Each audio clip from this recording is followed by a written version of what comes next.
بسم اللہ الرحمن الرحیم۔ السلام علیکم ناظرین، میں ہوں مغیث علی۔ بات کریں گے قوم کے لوٹے ہوئے پیسے کی کہ لوگ بڑی تنقید کرتے تھے کہ کہاں گیا وہ پیسہ جو واپس لانا تھا، اور جو کرپشن کا پیسہ ہے وہ واپس نہیں لایا جا رہا۔ لیکن آپ نے دیکھا کہ جیسے جیسے وقت گزر رہا ہے، عمران خان کی جو گورنمنٹ ہے وہ کرپشن کے خلاف جتنے بھی ثبوت ہیں، جتنے بھی چیزیں ہیں وہ کرتے ہوئے دکھائی دے رہے ہیں، اور لوگ ابھی تک بھی تنقید کر رہے ہیں کہ گورنمنٹ نے کرپشن کے حوالے سے کچھ نہیں کیا۔ تو آج ایک اہم خبر ہے، وہ آپ کے ساتھ شیئر کرنی ہے کہ جو پیسے لوٹے گئے تھے وہ کچھ واپس آنا شروع ہو گئے ہیں۔ تو میں بتاؤں کہ نواب شاہ میں جو FIA ہے، انہوں نے جو بے نظیر انکم سپورٹ پروگرام تھا، اس میں آپ کو پتہ ہوگا ایک خبر آئی تھی کہ جو افسران ہیں ان کی بیگمات نے یہ غریبوں مسکینوں کا پیسہ تھا وہ لوٹا تھا۔ تو جو نواب شاہ کی FIA ہے، اس نے جو بے نظیر آباد جو ڈویژن ہے وہاں پر کارروائی کرتے ہوئے جو افسران تھے ان کو نوٹس جاری کیے تھے۔ اس نوٹس کے بعد وہاں پہ کھلبلی مچ گئی، اور پھر انہوں نے کیا کیا کہ نام نہ ظاہر کرنے کی بنیاد پر اپنی بیگمات کے نام جو انہوں نے پیسہ لوٹا تھا وہ واپس کرنا شروع کر دیا ہے۔ یہ 174 افسران تھے جن کی بیگمات نے یہ پیسے کھائے تھے۔ آپ دیکھیں کہ یہ عام لوگ نہیں ہیں، یہ کوئی 10ویں گریڈ کا یا 12ویں گریڈ کا یا 13ویں گریڈ کا آفیسر نہیں ہے، 14ویں گریڈ کا نہیں ہے۔ یہ 18ویں 19ویں 20ویں 21ویں گریڈ کے پڑھے لکھے لوگ ہیں جو جن کی ہوس پیسے کی ختم نہیں ہو رہی۔ دیکھیں غریبوں کا پیسہ تھا وہ لوٹا ہوا تھا۔ 174 افسران تھے، ان کی بیگمات شامل تھیں، اور یہ میں بتاؤں بے نظیر آباد میں 58 افسران تھے، سانگھڑ میں 52، اور نوشہر و فیروز کی 81 جو افسران تھے ان کی بیگمات یہ چیزیں وصول کر رہی تھیں۔ اور یہ بے نظیر آباد جو بھٹو صاحب ہیں، جو بلاول بھٹو صاحب اور زرداری صاحب، یہ ان کا گڑھ ہے، اور یہاں پر یہ لوٹ مار مچائی گئی تھی۔ اور پھر کہا جاتا ہے کہ سندھ گورنمنٹ جو ہے یا سندھ کے جو افسران ہیں وہ بڑے شفاف ہیں اور وہ کرپشن نہیں کرتے۔ یہاں پر تو ات مچی ہوئی ہے۔ بے نظیر انکم سپورٹ پروگرام جو غریبوں کے لیے بنایا گیا تھا وہ کیسے بے دردی سے لوٹا گیا۔ تو FIA نے جب یہ کام شروع کیا تو وہ نوٹس جاری کیے گئے تھے۔ نوٹس کے بعد ان کی بیگمات نے جو افسران ہیں انہوں نے کہا کہ ہماری جو ساکھ ہے وہ دو پہ لگ جائے گی، اور جو پیسے واپس کر رہے ہیں اسے رکھیں۔ لیکن جو میں نے اپنے ذرائع سے کنفرم کیا وہ یہ کیا ہے کہ ان کا جو پیسہ ہے وہ ایسا ایسا جب واپس آ جائے گا تو ان سب کے نام بھی اور ان کے سب کچھ کارنامے بھی منظر عام پر آئیں گے، اور عوام کو بتایا جائے گا، ملک و قوم کو بتایا جائے گا کہ یہ وہ قوم کا پیسہ تھا، یہ قومی خزانے کا پیسہ تھا جو لوٹا گیا تھا۔ اور یہ لوٹنے والے ان پڑھ لوگ نہیں تھے، پڑھے لکھے لوگ تھے، سمجھدار لوگ تھے جنہوں نے جان بوجھ کر غریبوں کے پیسے پر ڈاکہ ڈالا۔ اور یہ ایک جانب 12,000 جو گورنمنٹ آف پاکستان دے رہی ہے غریبوں کو، اس پہ تنقید کرتے ہیں، دوسری جانب یہ جو بے نظیر انکم سپورٹ پروگرام کو بڑا چڑھا کر پیش کرتے ہیں، اس میں یہ خرد برد سامنے آئی تھی، اور یہ سارے نام پرائم منسٹر آف پاکستان کی ہدایت پر سامنے لائے گئے تھے۔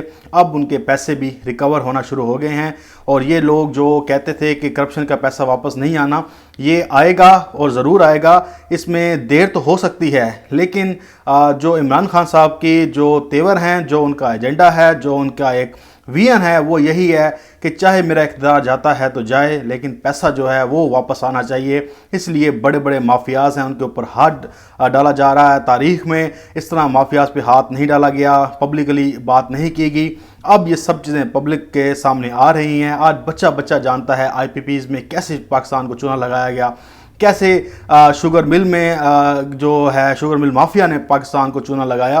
اسی طرح سے جتنے بھی کرپٹ ٹولہ ہے وہ بے نقاب ہوتا جا رہا ہے، اور لوگوں کو پتہ چل رہا ہے کہ ہمارے ساتھ ظلم و زیادتی کہاں ہوئی، کہاں پیسہ کھایا جاتا رہا۔ تو یہ سارا کچھ آپ کے سامنے ہے۔ اب بات کر لیتے ہیں شوگر ملز مافیا کی، جنہوں نے عمران خان صاحب سے مطالبہ کیا ہے، کیونکہ ان کی چیخیں جو ہیں وہ دن بدن بڑھتی جا رہی ہیں۔ لوگ کہہ رہے ہیں کہ چینی انکوائری کمیٹی جو کمیشن ہے وہ کام صحیح نہیں کر رہا، اور یہ جو رپورٹ ہے پبلک نہیں ہوگی۔ لیکن یہ عمران خان صاحب نے وعدہ کر چکے ہیں، اور اب انہوں نے یو ٹرن لیا تو ان کی اپنی ساکھ بھی مجروح ہوگی۔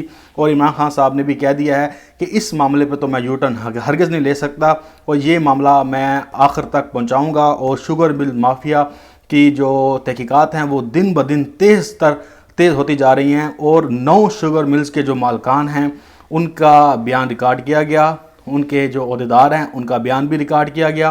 واجد ضیاء صاحب کے سامنے شوگر مل ایسوسی ایشن کے جو ہمارے ذرائع بتا رہے ہیں وہ یہ ہیں کہ وہ پیش ہوئے تو انہوں نے کہا کہ یہ جو 9 شوگر ملز کا صرف احتساب ہو رہا ہے، یہ سلیکٹڈ احتساب ہے، 80 شوگر ملز ہیں پاکستان میں، ان سب کے مالکان کو بلایا جائے، ان کے عہدیداروں کو بلایا جائے اور پھر آ کر احتساب کیا جائے، تو پھر ہم احتساب کو مانیں گے۔ یہ ان کا مطالبہ تھا۔ اور پھر ایک اور بڑا دلچسپ مطالبہ کیا، انہوں نے کہا کہ 40,000 جو ہے وہ جو غیر رجسٹرڈ جو خریدار ہیں ان کا FBR جو ہے وہ محاسبہ کرے، وہ ان کے حوالے سے پوچھ گچھ کرے، کیونکہ جو غیر رجسٹرڈ لوگ ہیں ان کے بارے میں تو کوئی بات نہیں کر رہا، ہم سے پوچھ گچھ کیوں کی جا رہی ہے۔ لیکن میرا ماننا یہ ہے کہ یہاں پاکستان میں یہ وتیرہ رہا ہے کہ میں نے چوری کی ہے تو میں کہتا ہوں کہ پہلے اس چور کو پکڑو، بعد میں مجھے پکڑو۔ تو جن جن چوروں نے جو چوری کی ہے تو ایک ایک کر کے وہ آ جائے گا، پہلے آپ اپنا احتساب کرائیں، اپنا حساب دیں۔ اگر کسی اور نے چوری کی ہے تو وہ حکومت جانے گی اور وہ اس کا کام جانے گا۔ لیکن یہاں پر کیا ہوتا ہے کہ جس نے چوری کی ہے وہ پتہ کیا کہتا ہے، وہ کہتا ہے کہ جی پہلے اس چور کا احتساب کر لو، مجھے چھوڑ دو، تاکہ یہ سارے چور جب اکٹھے مل جائیں تو یہ ہو جاتے ہیں مضبوط۔ تو جب 10-12 چوروں کا اکٹھا احتساب کرنا ہو تو وہ ذرا مشکل آ جاتی ہے، ایک ایک کر کے کیا جائے تو وہ آسانی ہوتی ہے۔ تو گورنمنٹ بھی ہے اسی پالیسی کے تحت ہے۔ اور میں ایک مثال دوں، ایک آرگنائزیشن تھی تو اس میں نا تنخواہوں دینے کا مسئلہ آتا تھا۔ تنخواہیں دینے میں کیا ہوتا تھا، اس کا مالک بڑا سیانا تھا، وہ کیا کرتا تھا، وہ کہتا تھا کہ یار جو پہلے جو نچلا جو چھوٹا طبقہ ہے نا، 20,000 والا یا 10,000 والا 15,000 والا، پہلے ان کو دے دو۔ وہ ان کو پیسے دے دیتا، وہ خاموش ہو جاتے، جو اوپر والے تھے وہ شور مچاتے رہتے۔ اب چھوٹا طبقہ خاموش ہو جاتا، پھر وہ 30,000 والوں کو دیتا، پھر وہ 40,000 والوں کو دیتا، اس طرح سے 50,000، اور پھر اینڈ میں وہ لاکھ کے اوپر والے لوگوں کو دیتا۔ کیا کرتا کہ لوگوں کو ڈیوائیڈ کر دیتا۔ اب جس کے پیسے آ گئے ہیں وہ تو خاموش ہو جاتے، لیکن جن کے پیسے نہیں آئے ہوتے تھے وہ شور مچاتے تھے۔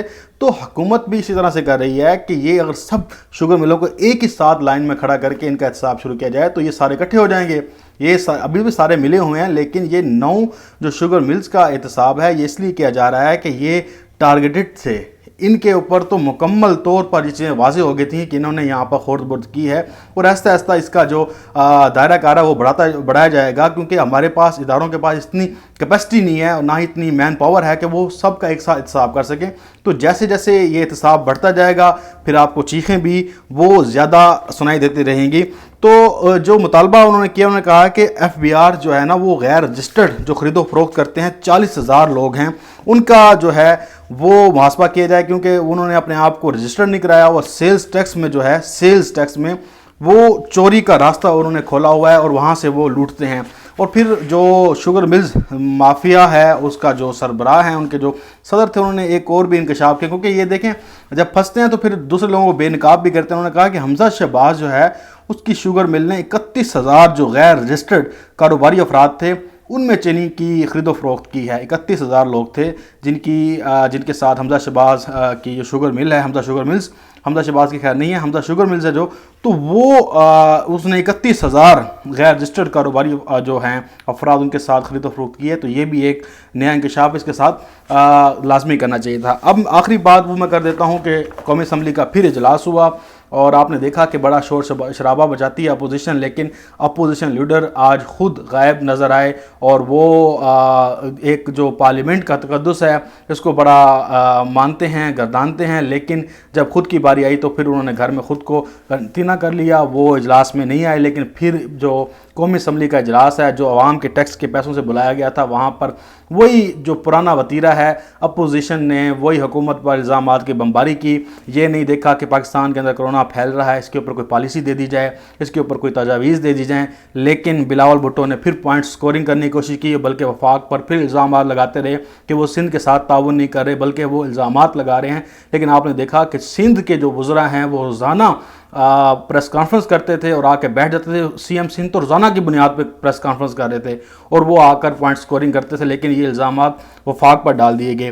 خواجہ آصف نے بھی پھر کرونا کے بجائے زیادہ بات کرنے کے بجائے اپنی جو حکومت تھی اس کی خوبیاں بتانا شروع کر دیں، اور ساتھ میں 18 ترمیم کا بھی شوشہ چھوڑ دیا کہ اس کی 18ویں ترمیم نہیں ہونی چاہیے، اس کو نہ چھیڑیں، اور ایسے کہہ رہے تھے جیسے یہ کوئی صحیح صحیفہ ہے اور اگر اس کو چھیڑ دیا گیا تو پورا آئین ہی ختم ہو جائے گا۔ اور پھر خواجہ آصف صاحب، جو آپ کو پتہ ہے کبھی اپوزیشن لیڈر شہباز شریف کی گرفتاری کا وقت آن پہنچا ہے تو اس کے اوپر بھی اعتراض کرنے لگے کہ جو گرفتاریاں ہو رہی ہیں یہ ناجائز ہو رہی ہیں۔